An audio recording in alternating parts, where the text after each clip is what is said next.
O Senhor esteja convosco.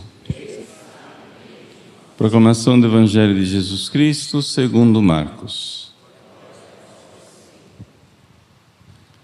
Naquele dia, ao cair da tarde, Jesus disse a seus discípulos: Vamos para outra margem.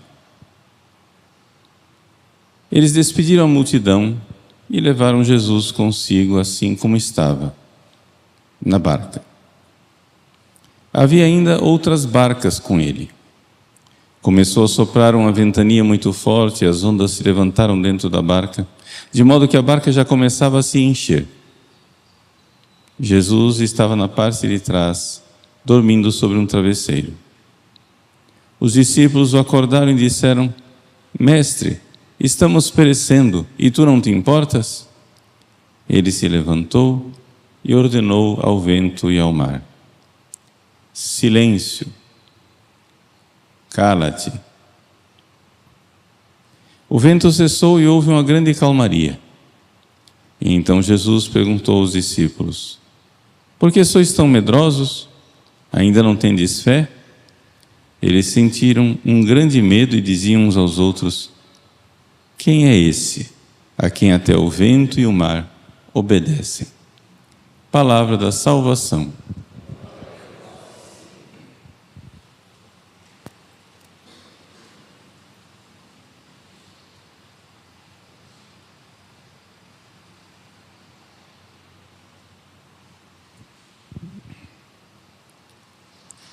Meus queridos irmãos e irmãs, iniciamos o mês de fevereiro e logo o primeiro dia já é sábado, primeiro sábado do mês dedicado ao Imaculado Coração da Bem-aventurada Virgem Maria. Ao ler o Evangelho de hoje, nós podemos fazer aquilo que tradicionalmente se faz, uma leitura a respeito da Igreja e da presença de Jesus nela, mas também podemos ver que Jesus deixou sua mãe para cuidar da igreja. Vamos explicar isso. Primeira coisa, nós estamos diante de um acontecimento histórico. Um acontecimento histórico quer dizer o seguinte: de fato, Jesus, 2000 anos atrás, pregou o Evangelho numa barca, na beira do lago, para possibilitar que as pessoas ao redor ouvissem. De fato, terminada essa pregação, eles foram cruzar o lago. De fato, houve uma tempestade. De fato, a barca ia sossobrar. De fato, Jesus estava dormindo num travesseiro na polpa do barco. Só para dizer, por que eu insisti tanto de fato, de fato, de fato, de fato? Porque quando você escreve uma coisa, você escreve porque você é senhor do papel, da caneta, da tinta, das ideias e das palavras. Você escreve o que quer. E esse é o único jeito que você tem de escrever, porque você não é Deus. Mas Deus, quando quer escrever as coisas e falar as coisas, Ele fala também através da história. Jesus é Deus. E como Deus, Jesus sabia que haveria uma tempestade. Jesus sabia que essa tempestade seria uma grande provação para os seus discípulos. Jesus, como um bom pedagogo, um bom pai, sabia que a melhor coisa que ele poderia fazer nesse momento era dormir. Claro. Jesus está aqui escrevendo a história. Ele é o Senhor dos ventos, do mar, da tempestade, da água, etc. Jesus é Deus que se fez homem. Então, na sua providência divina, no seu amor, Ele permitiu. Como diz o Salmo, Deus permite que o mar vá até o ponto que Ele quer, Deus diz ao mar: até aqui chegará a soberba de tuas ondas e não além. Ali se quebra a onda, acabou o mar. Pronto. Deus é o Senhor dessas coisas. Estou dizendo tudo isso por quê? Porque essa barca real que existiu há 2000 anos atrás, essa tempestade real que existiu há 2000 anos atrás, foi conduzida por Jesus para ser uma imagem viva da história da igreja. Por quê? Porque Jesus consegue falar não somente com a boca, não somente escrevendo, Jesus consegue escrever um acontecimento. Jesus escreveu o acontecimento da tempestade. Você entendeu a palavra escreveu, né? Ou seja, ele dirigiu todos os acontecimentos, todos os detalhes, para quê? Para que nós, que estamos na barca da igreja, ao longo da história, nesses 2000 anos, tivéssemos verdadeiramente fé na presença de Jesus na igreja, mesmo quando ele parece dormir. A oração dos discípulos, que nessa altura do campeonato aqui, nessa altura da história, ainda não sabem que Jesus é Deus encarnado, Deus que se fez homem, ainda não sabem disso.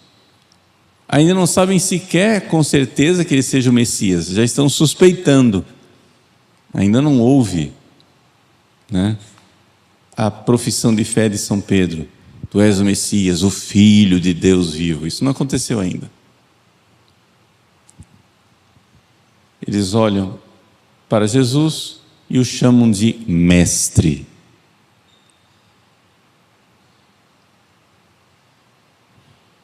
Eles estão numa barca que está afundando. Essa é a experiência psicológica que eles estão passando naquele momento. Humanamente falando, racionalmente falando, daquilo que é a experiência deles, de pescadores, de homens do mar, eles estavam vendo que estava tudo perdido.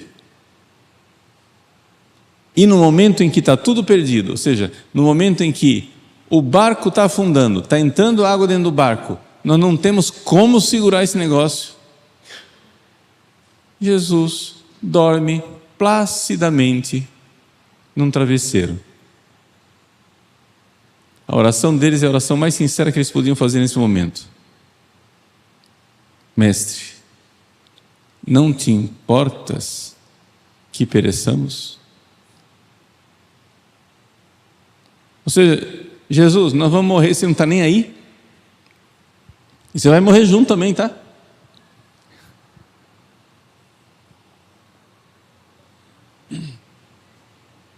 Esse é o drama de quem olha para a igreja e não vê uma presença divina.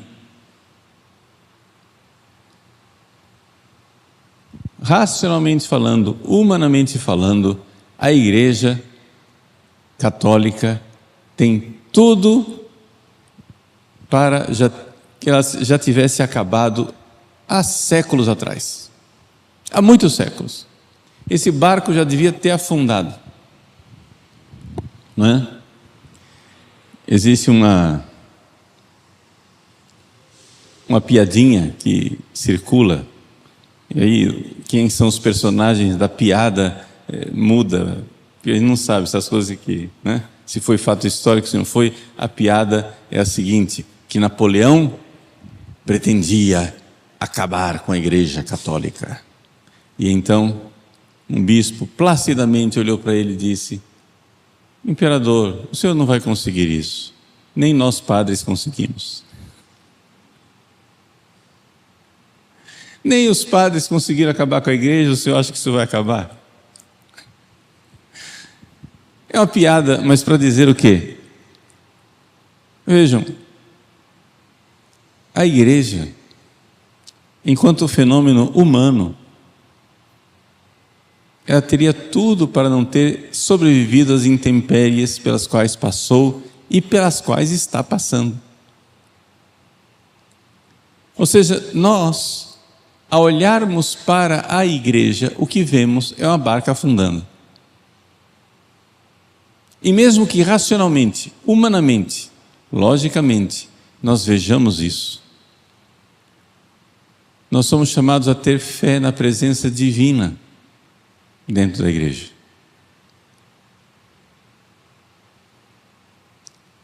Não dorme nem cochila aquele que é o guarda de Israel. Deus não dorme. Deus permite. E se Ele permite que a sua esposa, que a sua santa igreja passe por tribulações, é porque é o que nós mais necessitamos. Se Jesus dorme no travesseiro. E outra coisa aqui, tá? Eu não acho que Jesus estava fazendo de conta. Tem alguns exegetas que acham que Jesus fazia de conta que estava dormindo. Não, Jesus é Deus, gente. Ele dorme quando Ele quiser. Ele é Deus que se fez homem. Entendeu? Ele que preparou tudo. Naquele momento, eu acho que Jesus estava plácido e sinceramente dormindo.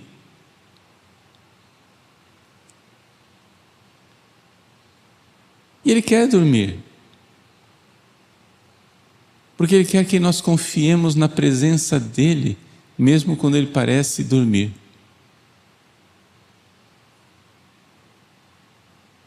Num barco com a tempestade.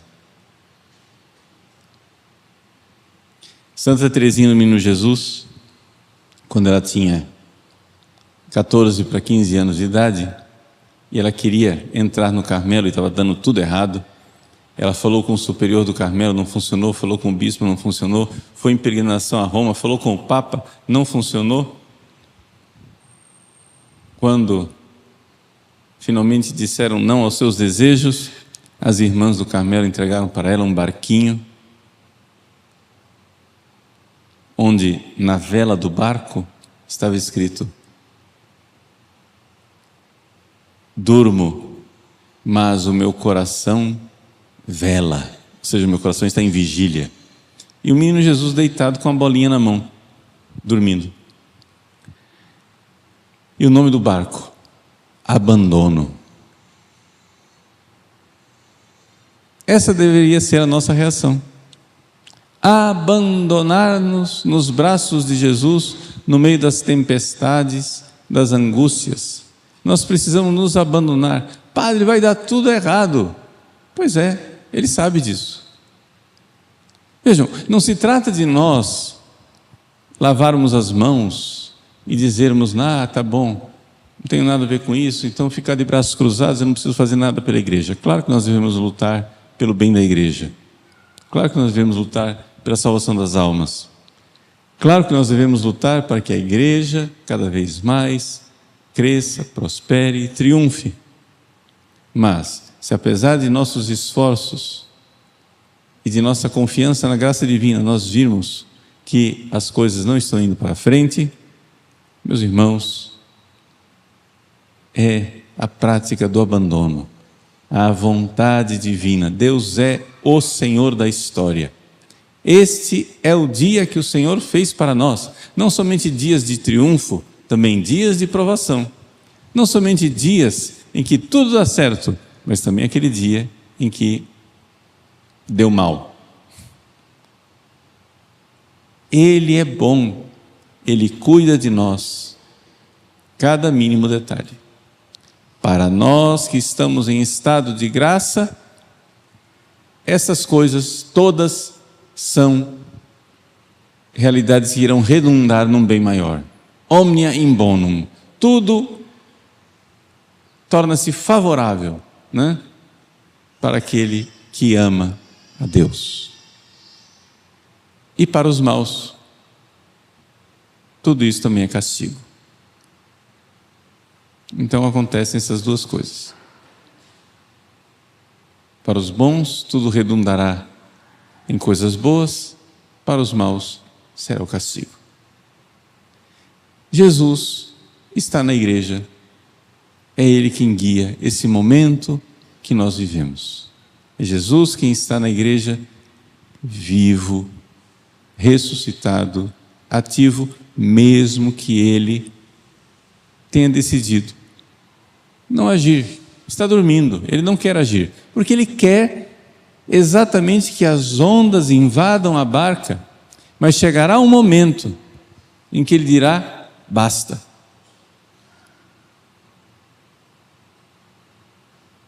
Para nós esse momento já devia ter sido lá atrás, né? Faz hora. Mas é quando Jesus quer, porque Ele quer gerar em nós o abandono. Exatamente no momento mais trágico da igreja, Jesus nos deu a sua mãe, a Virgem Santíssima. Qual é o momento mais trágico da igreja? Quando os apóstolos estavam todos dispersos, quando estava lá Jesus morrendo na cruz, tudo parecia perdido, e Jesus não fazia nada. Provocações dos sumos sacerdotes: desce, desce, se tu és o Filho de Deus, desce, aí nós vamos crer. Momentos de provação, de fé. Nesse momento havia uma fé maior do que a de Abraão aos pés da cruz. Era a fé da Virgem Maria. Naquele seu imaculado coração, na sua alma santíssima, uma fé luminosa. Ela sabia, com todo o sofrimento que ela estava passando, ela sabia que o seu filho tudo podia. Ela sabia que aquelas provocações que os sumos sacerdotes estavam fazendo, dizendo: vai, desce, e nós vamos crer. Ela sabia que ele podia dizer: basta. E que ele de fato podia descer. E que ele de fato podia destruir a todos aqueles que estavam ali ao redor da cruz. Aqueles malfeitores. Ele mesmo disse que se eu quisesse, eu pediria ao meu Pai uma legião de anjos. Um anjo só já seria suficiente para acabar com aquilo tudo. Uma legião, então, iria fazer um estrago. Ele podia. Eis aí a liberdade.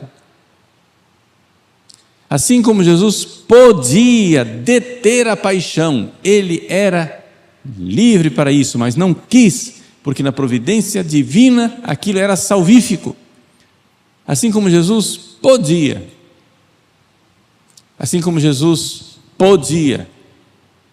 fazer com que o barco da igreja atravessasse o lago sem nem tempestade. Não, ele não quer isso.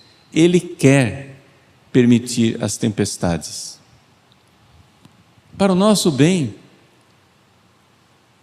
Para o nosso bem. E nesse momento mais trágico, Ele nos dá a sua Mãe Santíssima.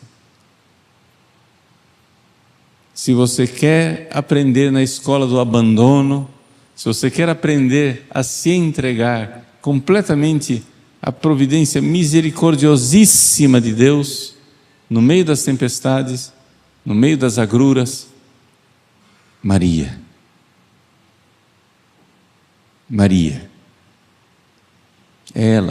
Foi ela que Jesus nos deu no momento mais trágico, no momento que nós precisávamos, onde o navio estava afundando e nós precisávamos de um bote salva-vida. Eis aí a tua mãe. Meus queridos, celebrar com esse Evangelho o primeiro sábado do mês é celebrar aquele coração que não merecia e não mereceu aquilo que os discípulos mereceram no episódio do barco na tempestade. Eles dizem, Jesus diz: por que sois tão medrosos? Ainda não tendes fé?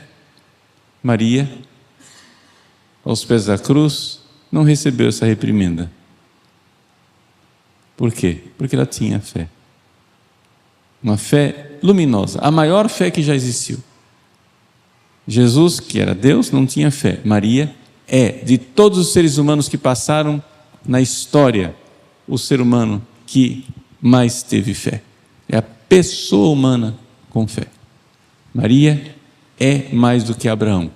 Maria é mais do que todos nós. A fé de Maria foi maior do que a fé de todos os anjos, todos os santos. Ela.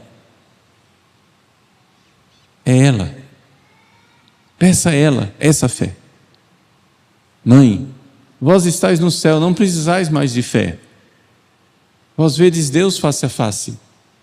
Dai-me a vossa fé. Dai-me a fé que tinhais. Pedi e recebereis. Vamos pedir a ela, vamos nos abandonar nos braços dela. No meio da tempestade, ninguém tem medo de se entregar nos braços de uma mãe bondosa. Sim, porque é ela que Jesus nos deu no meio da tempestade mais terrível. É ela que ela nos deu e ela nos dará. A fé que faz brotar a esperança no Deus auxiliador. E os atos de esperança constantes irão gerar em nós confiança. E esse exercício constante de confiança nos santos gera um estado constante. Não é só o exercício, a coisa fica constante. É o estado de abandono.